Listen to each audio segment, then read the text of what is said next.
Shalom, selamat pagi dan selamat hari Sabat semua.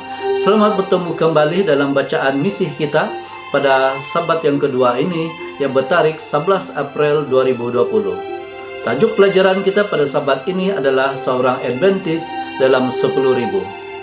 Kesaksian oleh Radenko Melovic yang berumur 58 tahun bertempat di Serbia. Melangkah ke university adalah pengalaman hebat bagi Radenko Melovic. Dia meninggalkan ibu bapaknya di kampung mereka dan bergerak sejauh 300 km ke asrama university yang luas dengan penghuninya seramai 10.000 di Belgrade.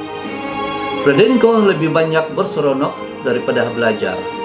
Tahun pertama berlalu, dia tidak mengambil sebarang peperiksaan.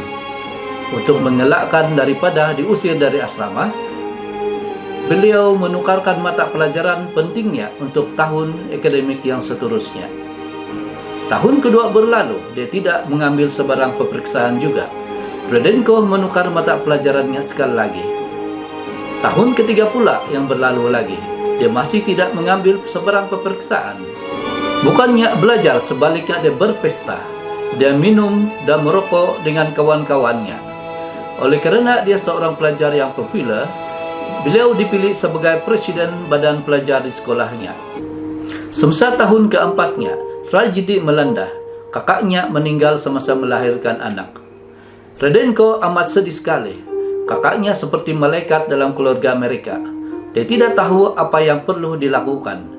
Buat pertama kali dalam hidupnya, dia berdoa dengan sungguh-sungguh dan meminta Tuhan untuk menunjukkan jalan yang benar untuk hidupnya. Antara 10.000 pelajar asrama university itu, ada seorang beragama Adventis, seorang wanita muda bernama Emilia.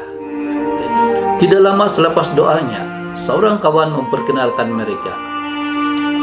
Emilia segera bercakap tentang Tuhan. Dia tidak mahu bercakap tentang apa-apa pun selain daripada Tuhan.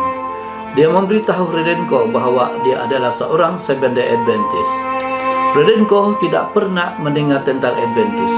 Emilia menjemputnya untuk pergi bersamanya ke gereja pada hari Sabtu.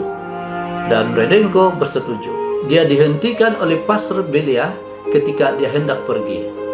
"Adakah Anda ingin mempelajari Alkitab?" kata Pastor Belia tersebut. Radenko tidak pernah membaca Alkitab selama ini. Dia bersetuju untuk bertemu dengan Pastor Belia itu pada petang hari Selasa. Apabila kajian permulaan Alkitab selesai, Radenko mengalami sesuatu yang luar biasa. Dia berasa seperti dia boleh terbang. Dia telah mendengar pelajaran yang menghilangkan dahaga yang sudah lama. Radenko dan Pastor Belia itu bertemu minggu demi minggu, mempelajari Alkitab. Kemudian mereka tiba kepada kajian tentang hari Sabat.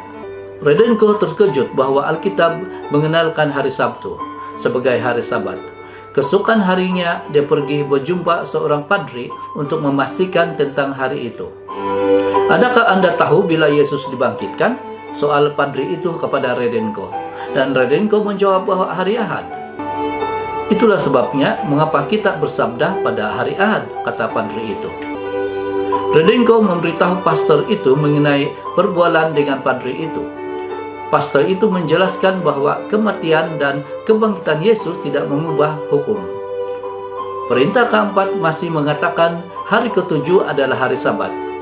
Radenko kembali kepada padri itu, tetapi padri itu tidak dapat ditemui.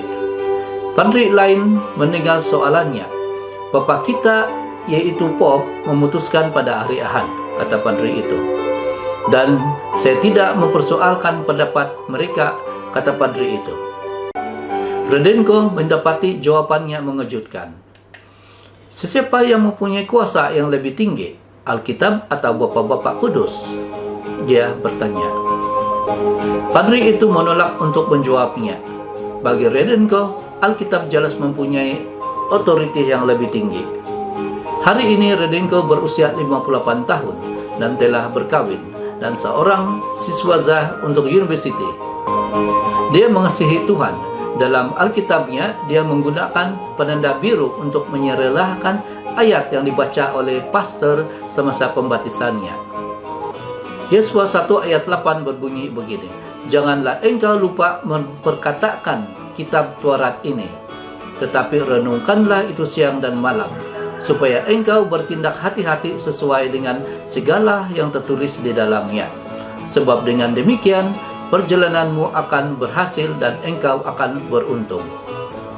Emilia, kawannya dari Asrama University, terkejut dan terujah apabila dia mengetahui 30 tahun kemudian bahwa benih yang ditanamnya telah menghasilkan buah. Dia telah meninggalkan Asrama University itu selepas bertemu dengan Rudenko, dan kedua-duanya telah kehilangan hubungan. Rudenko percaya bahwa misi Emilia adalah untuk mengungsikan Injil dengannya. Ia adalah benar-benar satu keajaiban untuk mendapati seorang Adventis di kalangan 10.000 orang, kata Rudenko.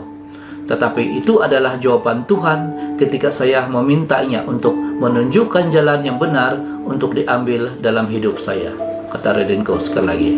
Rudenko adalah seorang elder di gereja Seventh-day Adventist di New Belgrade yang akan menerima sebahagian daripada persembahan Sabat ke-13 kuartal ini untuk memperolehi bangunan sendiri.